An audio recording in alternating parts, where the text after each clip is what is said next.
realistically, we are all aware that marriage is one of the most difficult things to manage and to navigate in life, because it's so uncertain. It requires commitment from two sides, and especially when it comes to having a skin condition, it can complicate things in certain ways, not all but certain ways.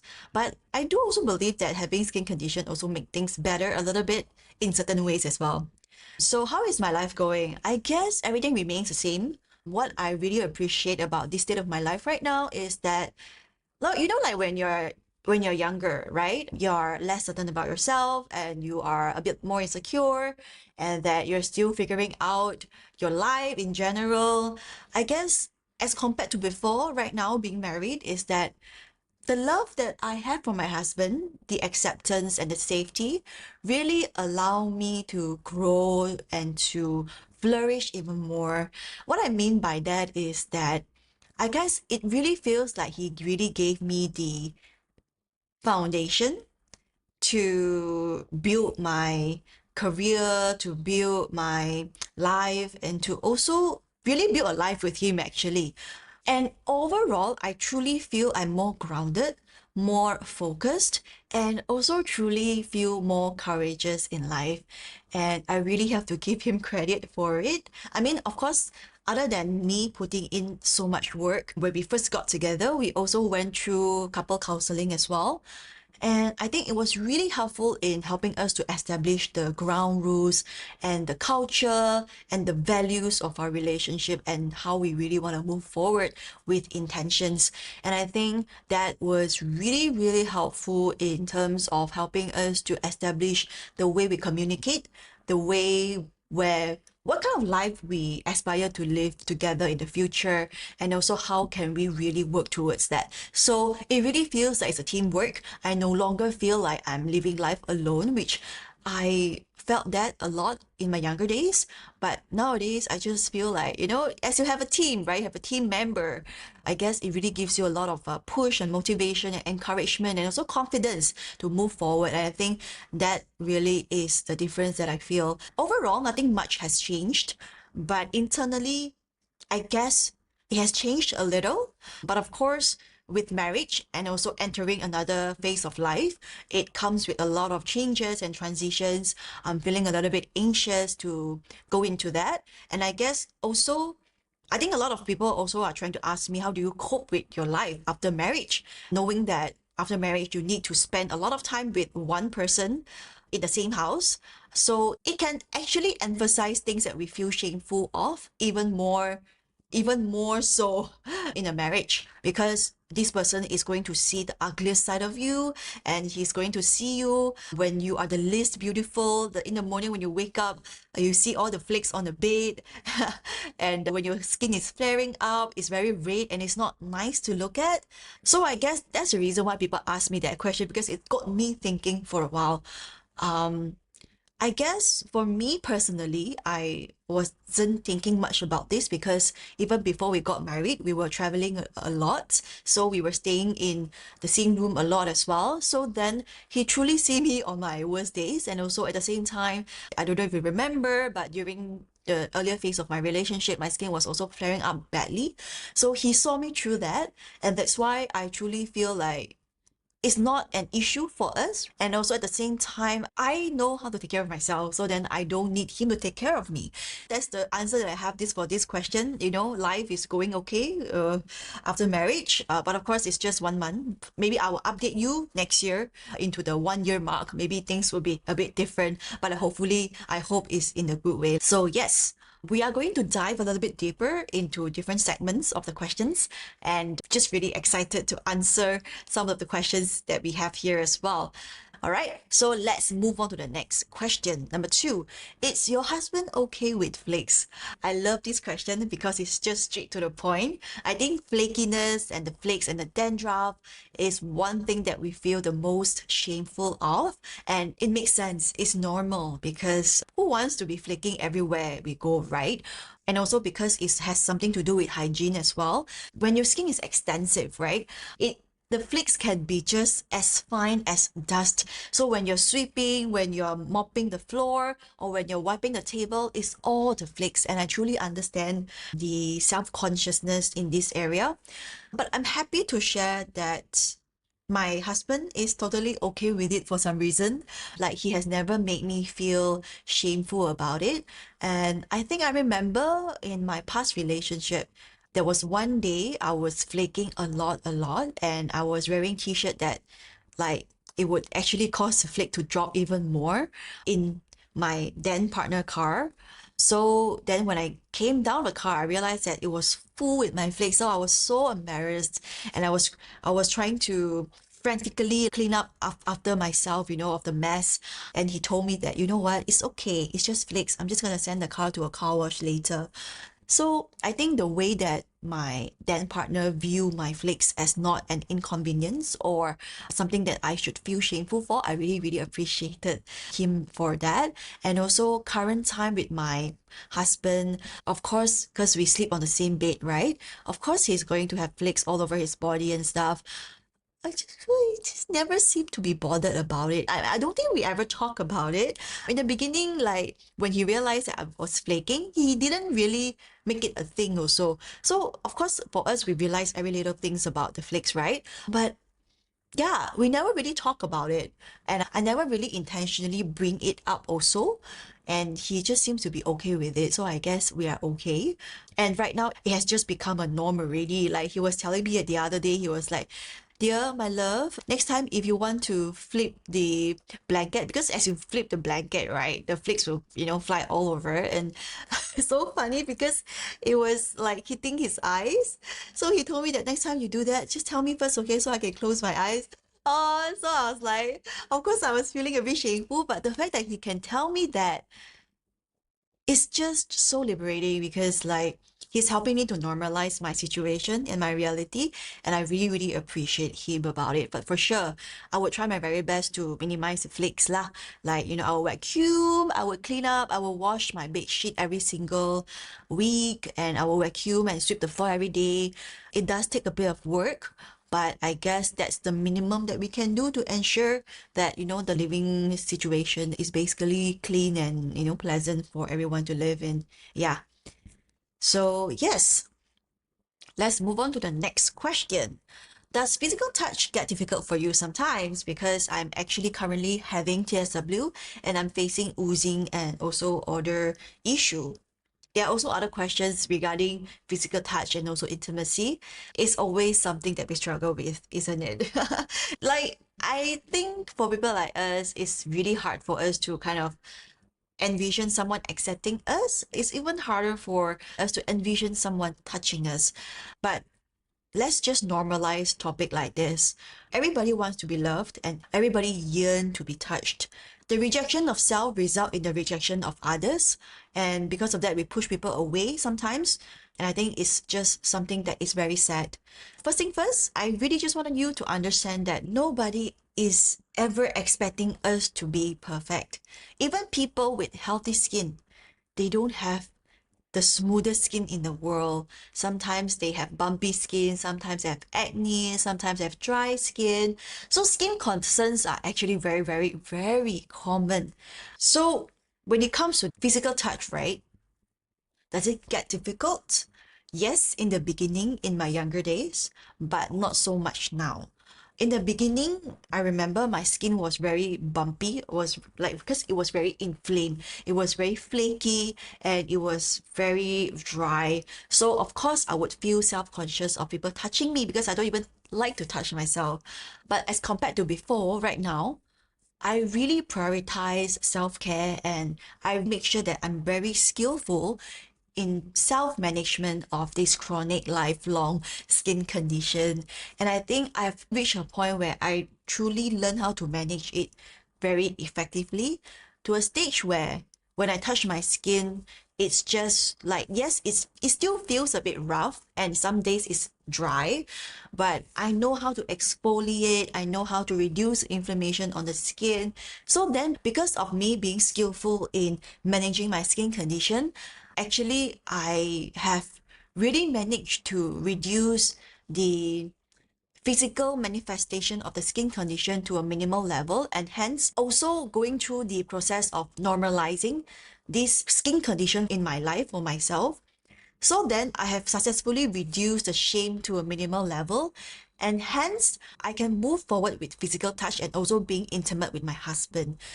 At the same time, the comfort level also comes in different stages. For sure, in the beginning, perhaps it's just holding hands. And then, like, after that, of course, like, you have a bit of hugs, kisses, and of course, a bit of touching. And then, like, I remember in the earlier days, when it comes to being in the relationship, I also only preferred to be intimate in the dark. And I would tell my partner, hey, remember, don't touch my leg, okay? My leg is quite bumpy. I don't like you to touch it. So I guess it's always okay to communicate with your partner what makes you feel comfortable and what makes you feel not comfortable. And I would say that, as your partner, right, they also really want to learn how to love you the way that you want and the way that you're comfortable with. So don't feel afraid to communicate what you prefer. And also at the same time, I would just like to remind you and also empower you to really prioritize self-care.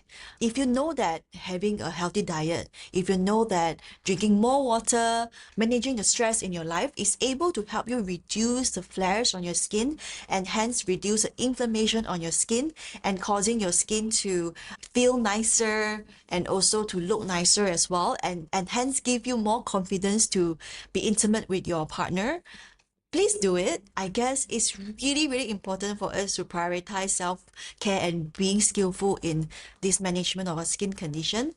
And I just really want to encourage you to look into that and also motivate you to be committed to it, because I guess it's also one way for us to be responsible for this skin condition as well. And after a while, you realize that building beneficial habits are actually very powerful for us in terms of managing our skin condition.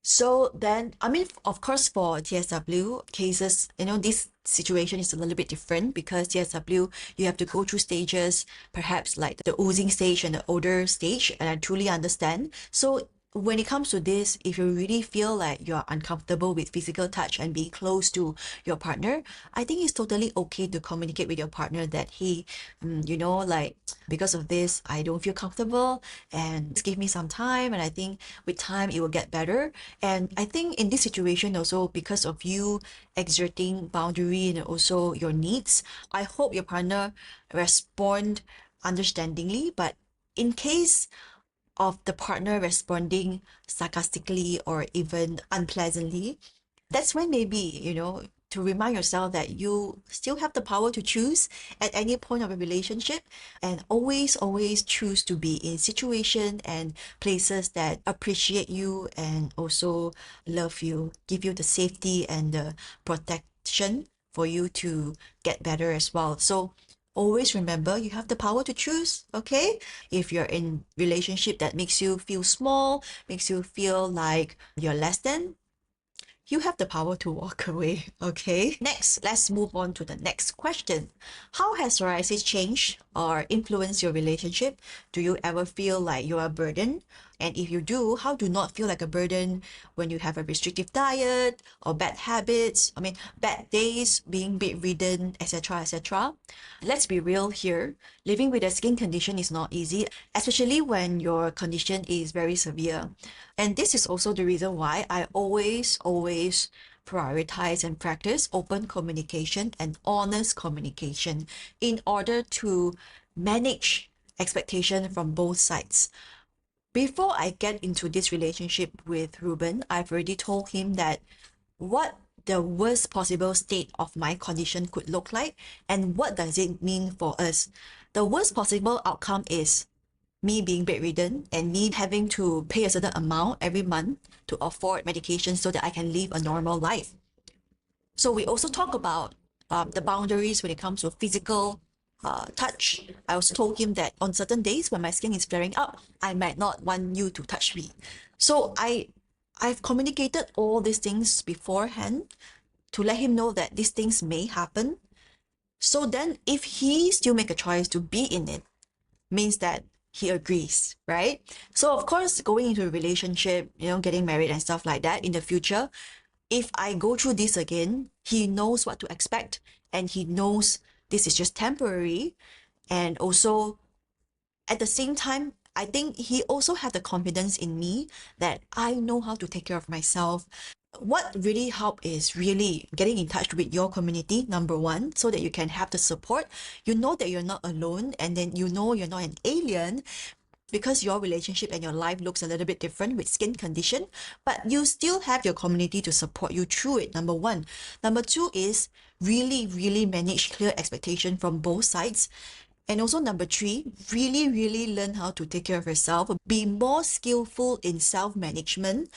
And also number four, knowing that you can make a choice to choose. I think a lot of times when we realize that when we are in a relationship, we would feel very stuck because we always think that if I leave this relationship, there would be no one that is able to love me the way that this person does. And because of this, we put up with a lot of compromises that make us feel unhappy. And also, we put up with belittlement, possibly. And we also put up with a lot of disempowerment.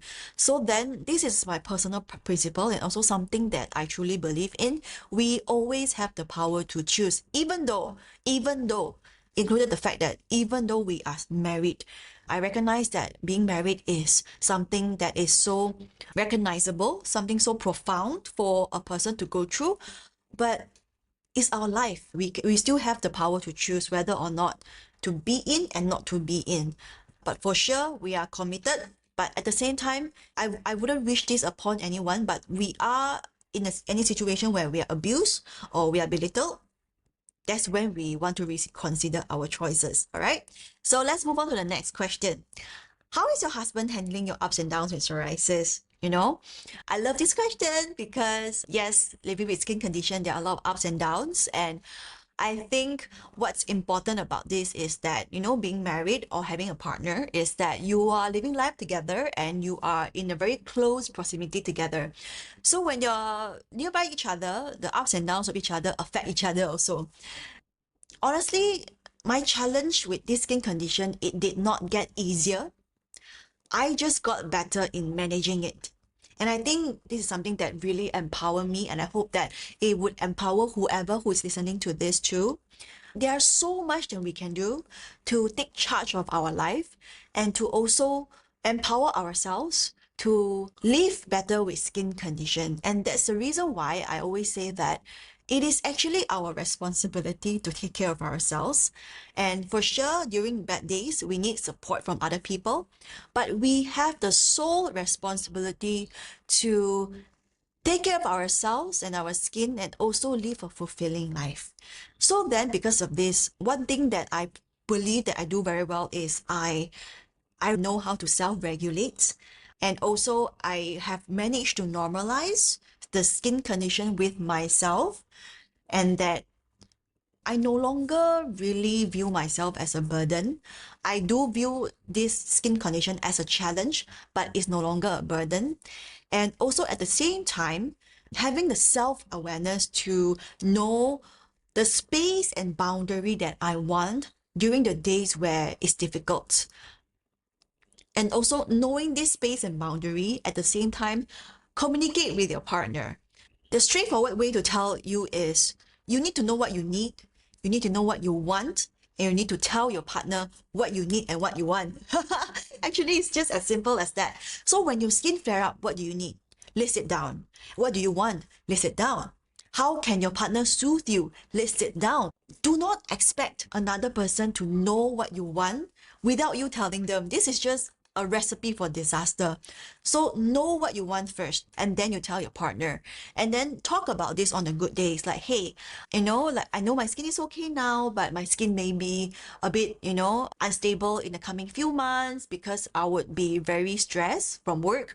So I would like to have this conversation with you to prepare you, right? So like my skin may flare up when I flake more. I hope that you don't mind. Or like when I flake more, I hope that you can help vacuuming the house, or even like when my skin is flaring up also, maybe some days I would have very bad craving. I hope that you will help me to control my craving and also help me to pace myself when it comes to indulging in my comfort food. Like, hey, like when my skin is inflamed, I might be flaking more and I really don't feel comfortable with being close to you. So I think is it really okay, if it's okay to for us to put off a little bit of physical time and physical touch, or even like I need a bit of space right now. I think I would sleep in another room, for example, right? I mean, it doesn't have to be this extreme, but I'm just here to remind you that the norm of your family is up to you to decide and to set up.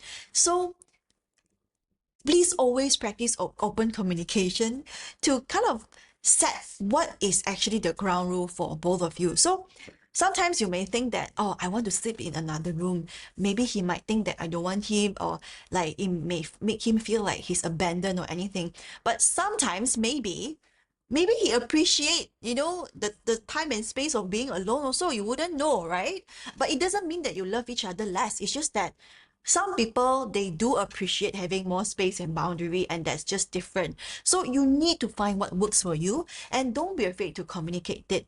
Marriage is one of the most difficult things one can do in his lifetime, and I think it really requires a lot of intention and open communication, and also establishing the common norms and common values and common rules to move forward. So then we can live together in a respectful way in the same space, and also comfortably, honestly. And you really need to start with knowing what you want and also knowing how to communicate it. And I think that would be a very good start in a relationship.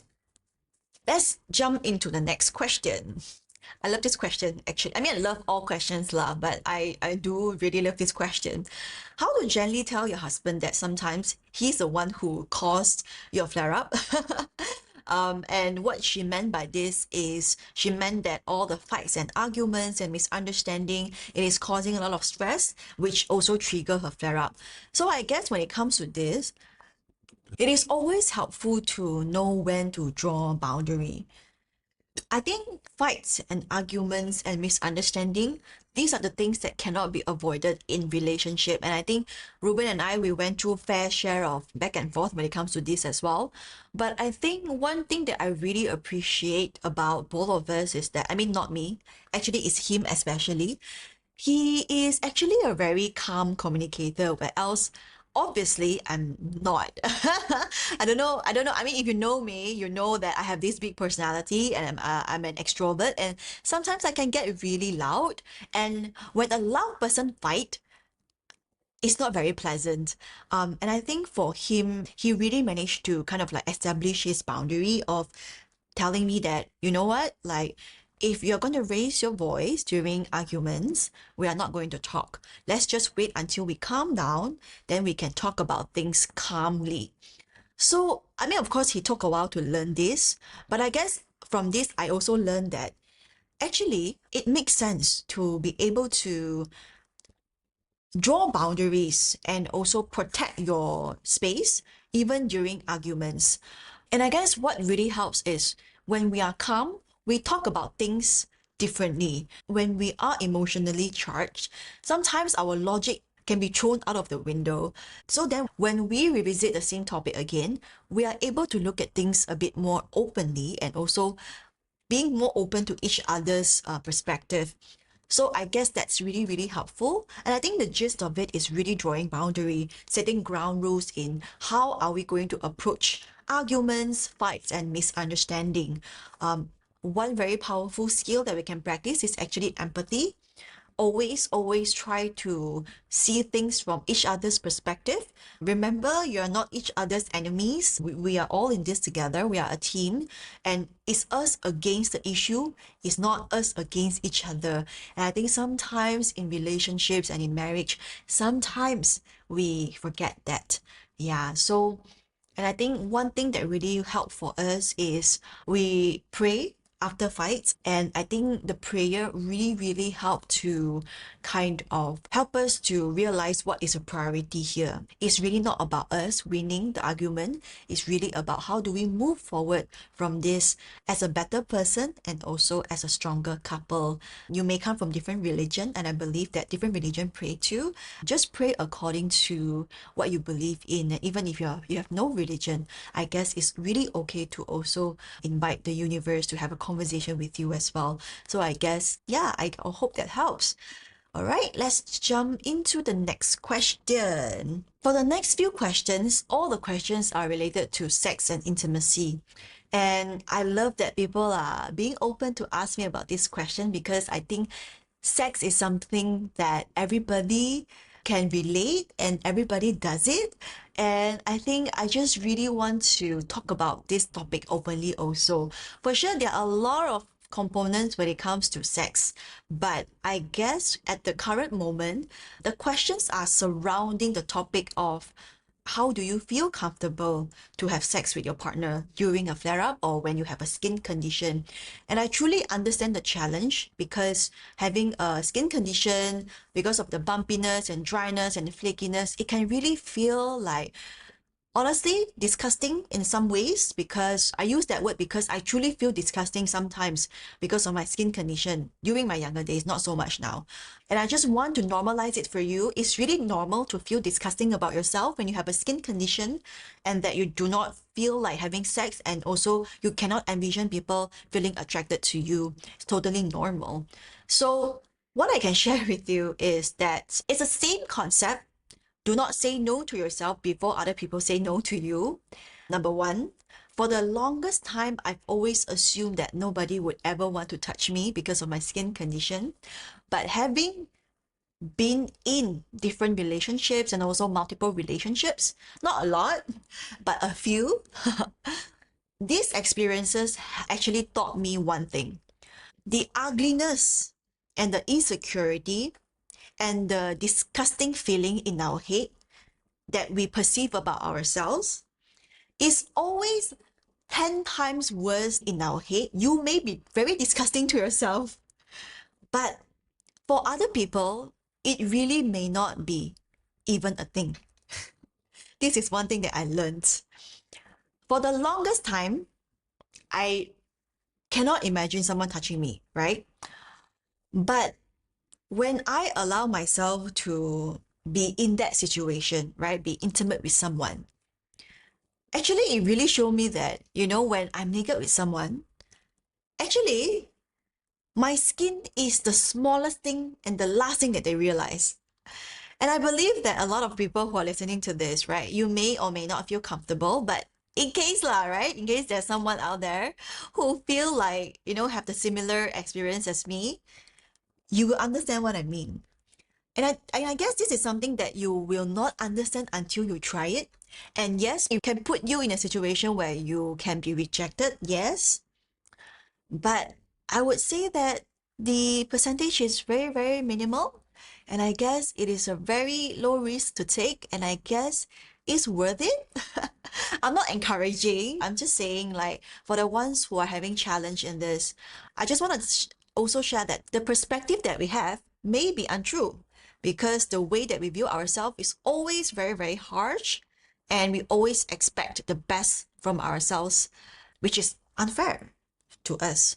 And I think sometimes we forget that, hey, actually imperfection can be really beautiful too. The scars that we have, the bumps that we have, it can actually be a beautiful thing if you allow yourself to experience this.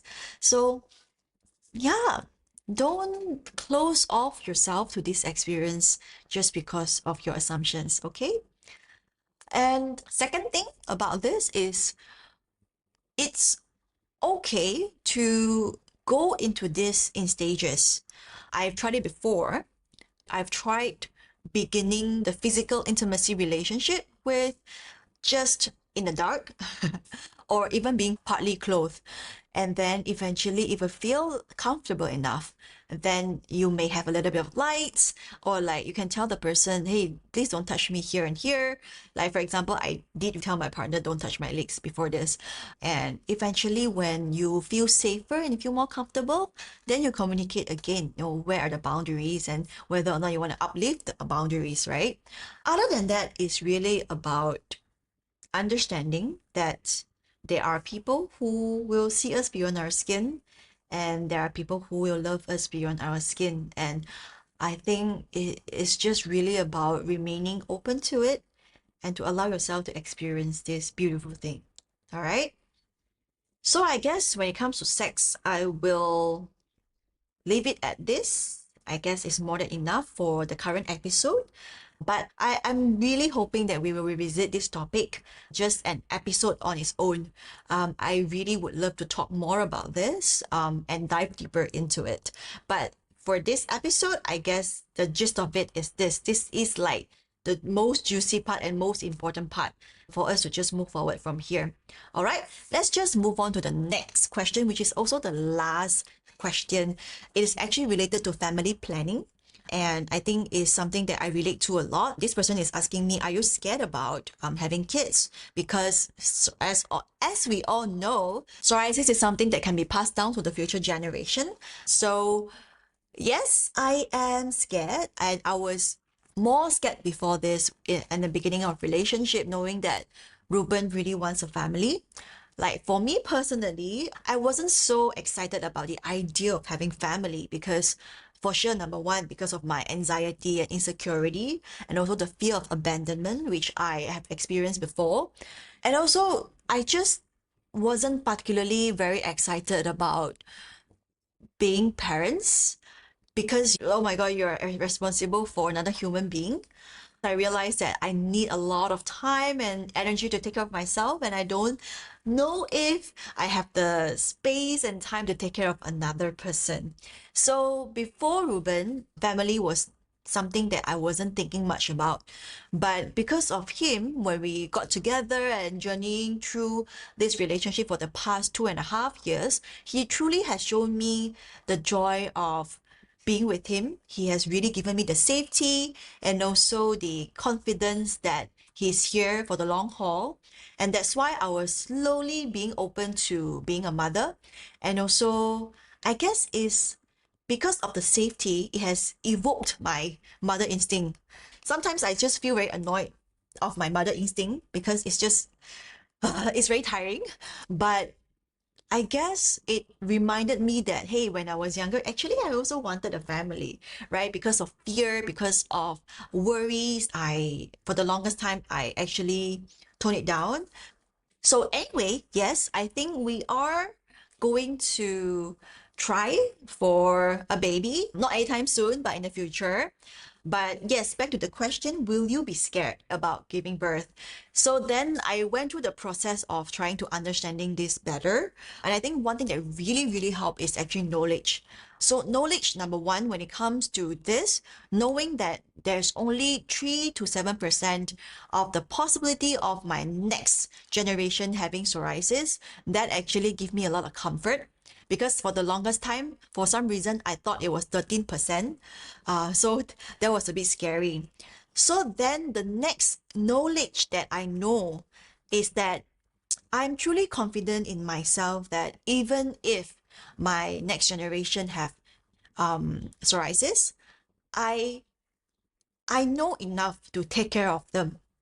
I know enough to know how to teach them to take care of themselves and also empower themselves with the same skills, knowledge, and tools to take care of themselves, to manage a skin condition, and at the same time, also having a knowledge that possibly in the future, the most advanced medication at this current time is going to be more affordable in the future as well.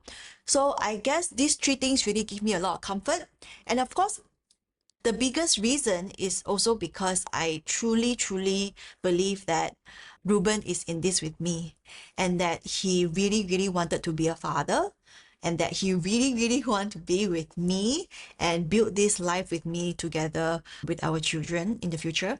So I guess that really gave me a sense of comfort and also a sense of confidence and safety to say that and to know that we are going to try. But of course, trying doesn't mean that we will get, because at this current time, IVF is so common, and it can be also challenging to get pregnant. We are very well aware of it. So we do talk about the worst case scenario always. And I think one thing that really helped, that Ruben is also overthinker. So then he will also always prepare for the worst. And I think that really, really helped in managing the expectation of our situation in the future.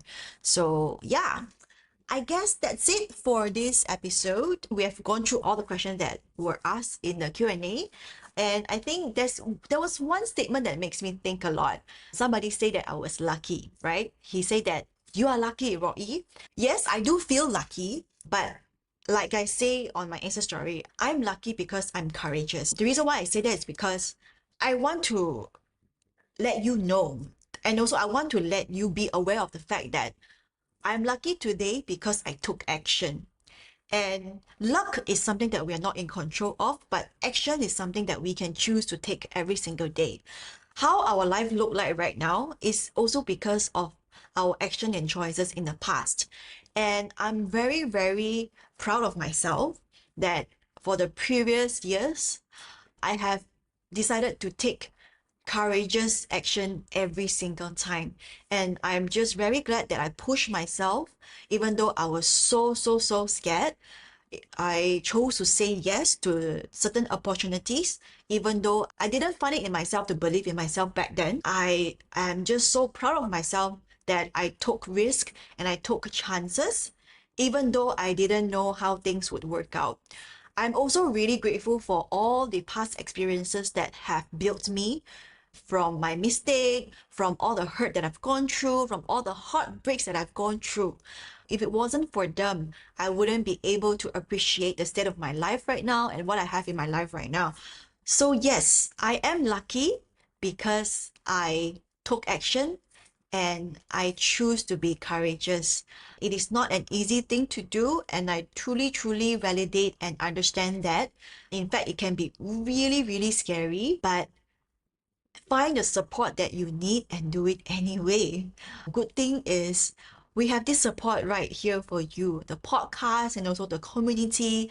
For the rest of the year and also next year, I've been actively planning for a lot of things to come to fruition next year as well. And I hope that you stick around. And yes, you're not alone now. We have a community now. All you have to do is to just reach out. And I promise you it will be one of the most amazing thing that you will ever experience, having a community with you.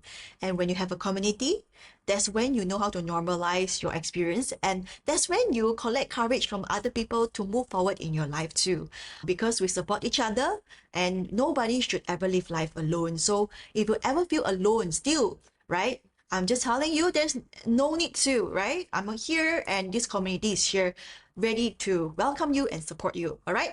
I guess that's all for this episode. I'm just so grateful that you're here listening to this, learning and growing with me. And please don't forget to glow beyond your skin condition. And I really, really look forward to see you in the next one. Bye.